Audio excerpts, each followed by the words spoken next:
जय श्री राम, जय जय श्री राम। कक्षा 12वीं भौतिकी, ठीक है। 6 टीचर आएंगे लेकिन पूरे छत्तीसगढ़ को फिजिक्स सिखाएंगे। अच्छा, आज छत्तीसगढ़ बोर्ड में 20 साल से आया प्रश्न, छत्तीसगढ़ बोर्ड में 20 साल से आया प्रश्न, बोले तो ऑनलाइन परीक्षा बोध या परीक्षा सार, बोले तो ऑनलाइन परीक्षा बोध या परीक्षा सार, क्योंकि हम जानते हैं कुछ साल बाद ऑनलाइन ही पढ़ाई होगा। रामचंद्र जी कह गए सिया से, ऐसे कलयुग आएगा पुस्तक कॉपी छोड़ के ऑनलाइन पढ़ाया जाएगा। मेरा चैनल का नाम है महेंद्र ज्ञान धाम। अध्याय 7 प्रत्यावर्ती धारा। 7 परिपथ में से एक परिपथ जिसमें संधारित्र सी जुड़े, देखो लिखे एसी परिपथ। टोटल 7 परिपथ पढ़ने वाले, उसमें से एक परिपथ ये लिखे एसी परिपथ जिसमें शुद्ध संधारित्र सी जुड़ा है। क्या बोला है उसने? शुद्ध संधारित्र सी जुड़े, केवल सी जुड़ा। ये परिपथ बना दिए, केवल सी जुड़े। आया 2016 सेट एबीसी, 2012 सेट एबीसी, 2019 के बाद से परिपथ नहीं पूछ रहा है, लेकिन बहुत जल्दी पूछेगा। 2019 अभी नहीं पूछ रहा है, 3-4 साल से, लेकिन बहुत जल्दी पूछेगा। ठीक है, अब ध्यान देते रहना है। हम लोग क्या क्या करना है इसमें देख। सबसे पहले ये रट्टा हो जाना चाहिए, परिपथ में कौन जुड़ा है? संधारित्र सी। तो तुम्हारा परिपथ बनाना है। पहला काम क्या है? परिपथ बनाना है। देख, ये जो है बैटरी नहीं है ना, ये क्या लिखा गया? एसी स्रोत। एसी मतलब अल्टरनेटिव करेंट स्रोत। अल्टरनेटिव करेंट स्रोत मतलब प्रत्यावर्ती धारा स्रोत। तो ये बैटरी नहीं है, बैटरी दिष्ट धारा देता है। ये कौन सा धारा है? प्रत्यावर्ती धारा। और यहाँ से ये धारा आई है, और ये कौन जुड़ा है? संधारित्र। यहाँ लिखा है शुद्ध संधारित्र सी, यह केवल संधारित्र सी जुड़े सी। तो ये डायग्राम बनाना है। दूसरा काम करना है, तुम्हारा जो लिखा है, जो जुड़ा है उसी को लिखना है।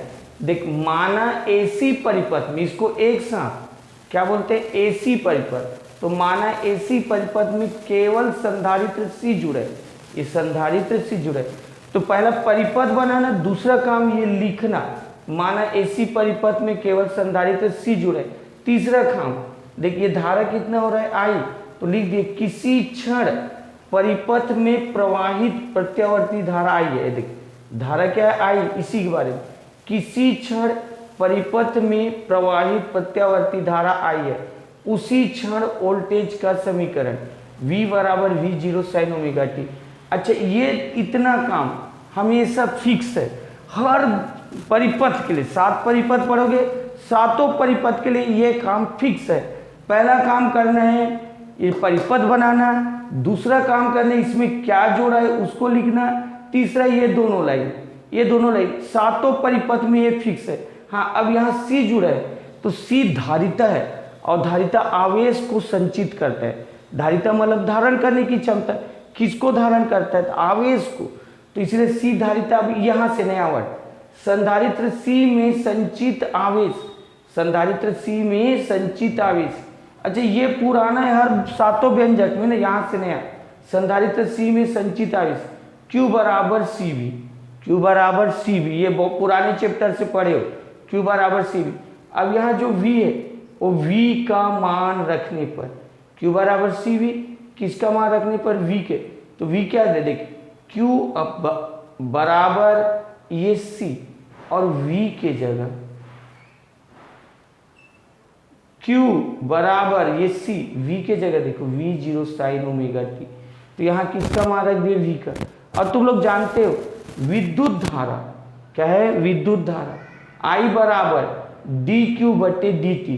तुम लोग विद्युत धारा चैप्टर में पढ़े, आवेश प्रवाह की दर को, आवेश प्रवाह की दर को विद्युत धारा कहते हैं। तो विद्युत धारा का सूत्र लिखे, I बराबर dQ बटे dt। यहाँ Q का मान रखेंगे, तो ये I, ये बराबर ये d बाई dt, ये Q के मान क्या रखें? CV0 sin omega T. Q की जगह क्या रखना है? CV0 sin omega T. अब आगे ध्यान से सुनो, ये डी टी मतलब अवकलन करेंगे, डी टी मतलब अवकलन। तो अब देखो आई बराबर ये कांस्टेंट है ना, तो ये सी वी जीरो कांस्टेंट। अच्छा ये sign omega T, sign omega t का अवकलन कॉस ओमेगा टी, याद साइन ओमेगा टी का अवकलन कॉस ओमेगा टी, और ये जो ओमेगा टी है टी के गुणा में कौन है ओमेगा, तो ये ओमेगा। तो ये तुम्हारा अवकलन याद रखना है। देख C V zero constant, sine omega t का अवकलन, साइन का कॉस ओमेगा टी और ओमेगा टी से ओमेगा, तो ओमेगा कॉस ओमेगा टी ये इसका अवकलन है, ये तुमको याद रखना है। ये यहाँ स्टार बना रहा हूँ, सी वी जीरो कॉन्स्टेंट और साइन ओमेगा टी का अवकलन ओमेगा कॉस ओमेगा टी। अच्छा अब आगे ध्यान से सुनो, सवाल क्या फंस रहा है, ये जो समीकरण है साइन में दिया है, ये समीकरण साइन में, और तुम्हारे पास क्या आ रहा है कॉस में, तो ये जो कॉस है उसको साइन में बदलना है। यहाँ साइन में दिया है और यहाँ क्या आ रहा है कॉस में, तो इस कॉस को किस में बदलना है साइन में। तब मैं बदलने जा रहा हूँ, आई बराबर सी वी जीरो ओमेगा, आई बराबर सी वी जीरो ओमेगा, आई बराबर सी वी जीरो, और ये कौन है ओमेगा। ये कॉस को किस में बदल रहा हूँ साइन में, ये कॉस को किस में बदल रहा हूँ साइन में, और पाई बाई 2 प्लस ओमेगा टी। अच्छा इधर देखो, कॉस को साइन में बदला गया, किसका उपयोग किया गया है पाई बाई 2 प्लस ओमेगा टी, 90 का। ये तो ओमेगा टी था ही, उसमें क्या जोड़ा गया 90, तो देख ओमेगा टी था उसमें क्या जोड़ा गया पाई बाई 2, तो कॉस किस में बदल गया साइन में। अच्छा अब एक काम करना, देख ये दोनों लाइन तुमको याद रखना है, एक तो अवकलन याद रखना है, बाद में कॉस को किस में बदलना है साइन में, तो किसका उपयोग करना है पाई बाई 2 का। अच्छा अब इस चीज को आई जीरो मानना, तो आई बराबर इसको क्या मानना आई जीरो, और वो पीछे कौन है sine pi by 2 plus omega t, इसको क्या मानना I zero sine pi by 2 minus omega t. तो ये तुम्हारा धारा का समीकरण आ गया।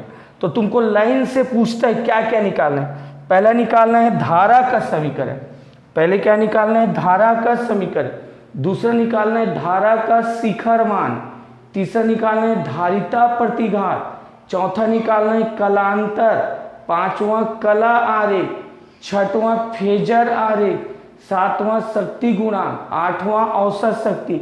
ये लाइन से तुमको निकालना है। देख उस दिन जितना पूछेगा उतना ही लिखना, लेकिन मुझे तो तुमको सब समझाना है।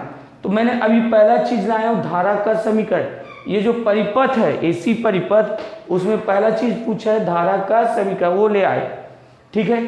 अच्छा मैं क्या किया हूँ एक, अब मुझे देखो यहां से देखो, इसको मैंने क्या माना था आई जीरो, इसको क्या माना था आई जीरो, तो वही धारा का शिखर मान आई जीरो, इसको आई जीरो माना था, किसको माना था सी वी जीरो ओमेगा, ये सी वी जीरो ओमेगा, ये धारा का शिखर मान है। आई जीरो क्या है धारा का शिखर मान।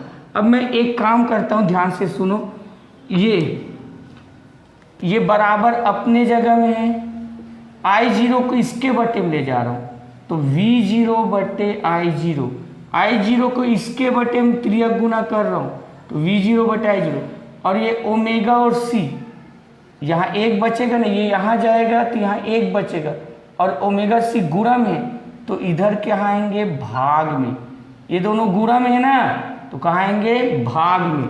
अब आगे का ध्यान दो, इसको पलट दे रहा हूं, ये वी जीरो बटे आई जीरो को पहले लिख रहा हूं, वी जीरो बटे आई जीरो को पहले, और एक बटे ओमेगा सी को बाद में।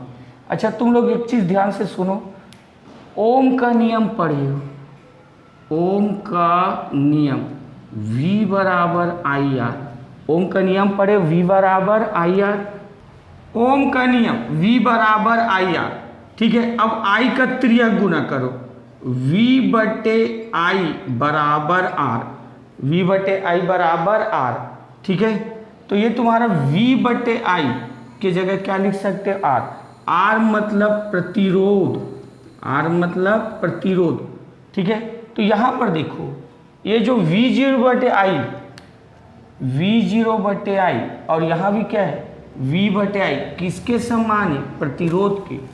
V0/I और यहाँ भी क्या है V/I, किसके समान है, प्रतिरोध। इसलिए यहाँ लिख दिए V0/I0 प्रतिरोध के समान है, V0/I0 प्रतिरोध के समान है, जिसे धारिता प्रतिघात, धारिता प्रतिघात XC कहते हैं।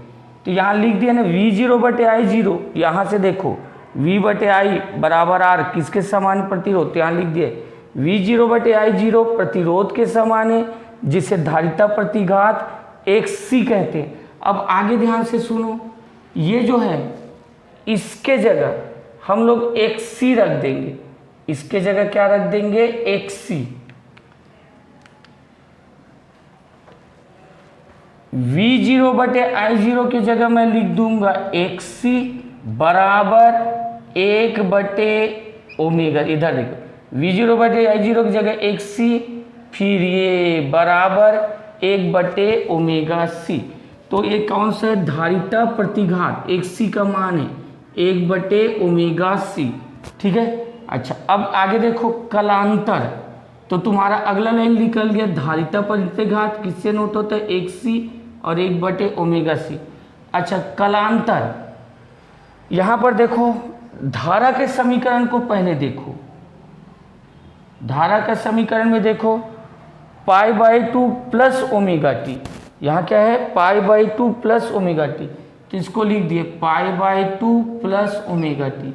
ये धारा का समीकरण देखो, कोण कितना इसका π/2 प्लस ओमेगा टी।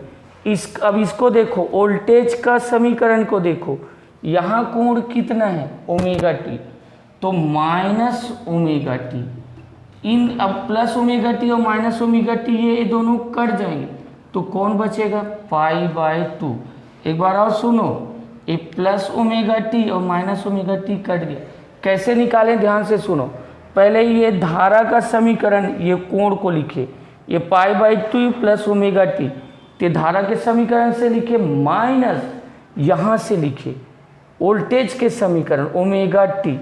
हमेशा कलांतर यही चीज निकालना, धारा के समीकरण के कोण माइनस वोल्टेज के समीकरण के कोण, तो यहाँ का कोण माइनस यहाँ का कोण, अब ये दोनों कट गए, π/2।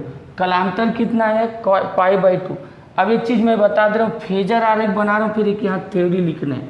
कला आरेख पहले देखो, कला आरेख कुछ नहीं करोगे, ये लाइन खींचोगे, ये लाइन में इधर ये फिक्स है, इधर धारा ही जाएगा, इधर हमेशा प्रत्यावर्ती धारा, ये लाइन हमेशा प्रत्यावर्ती धारा, और इस साइड VC जाता है, इस साइड VC। नीचे की ओर डायग्राम तो अग्रगामी बोलते हैं, नीचे डायग्राम बनता है तो क्या बोलते हैं, अग्रगामी, और ऊपर डायग्राम बनता है तो पश्चगामी।